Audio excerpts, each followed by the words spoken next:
But we begin today with the stark words from the United Nations Human Rights Chief, who's calling the systematic attacks on Muslim Rohingyas in Myanmar a textbook case of ethnic cleansing.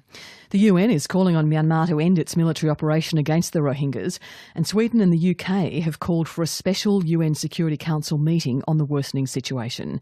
Anne Barker begins our coverage. Another boatload of Rohingya Muslims flee across the border to Bangladesh. And as they cross the Naf River, they watch their villages burn behind them. They shoot us, kill us and burn our houses, says this woman, Feroza Begum. We've come here out of fear.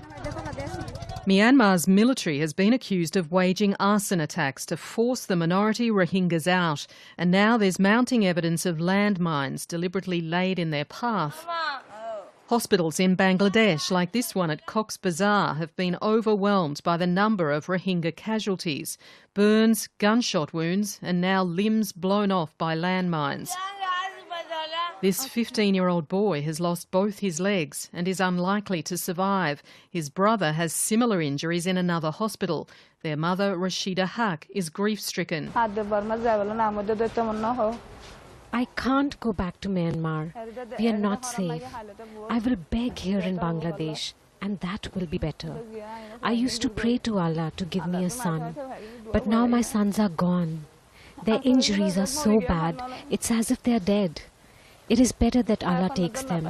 They are suffering so much.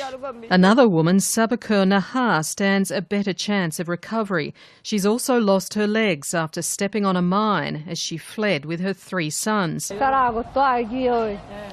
had already gone ahead and I was behind them. And that's when the explosion happened. We'd been fired on, shot at, and they planted mines. We have escaped to Bangladesh because we have nowhere else to go. And yet still the Rohingyas flee. 313,000 people have now left Myanmar's western Rakhine state since late last month.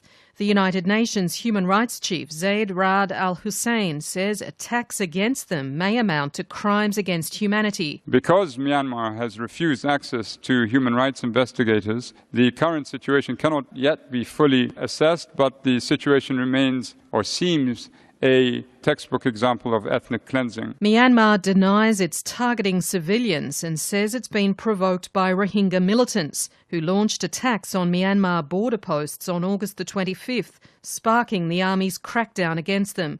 There have been big protests against Myanmar in Bangladesh and India. And international leaders, including Britain's Foreign Secretary Boris Johnson, are losing patience with Myanmar's leader Aung San Suu Kyi, who's yet to condemn the violence. There can be no doubt that the treatment of the Rohingya is a disgrace, and I'm afraid it is damaging the reputation of Burma. And all of us who wish Aung San Suu Kyi well hope that she will be able to use her leadership to get the military to do the right thing for that beleaguered and oppressed minority. A White House statement says the violent displacement of Rohingyas shows the country's security forces aren't protecting civilians. It's called on Myanmar to stop the violence and respect the rule of law. Germany says it's now suspended aid projects in Myanmar, and the Rohingyas' worsening plight is likely to be discussed at the UN Security Council tomorrow. Anne Barker reporting.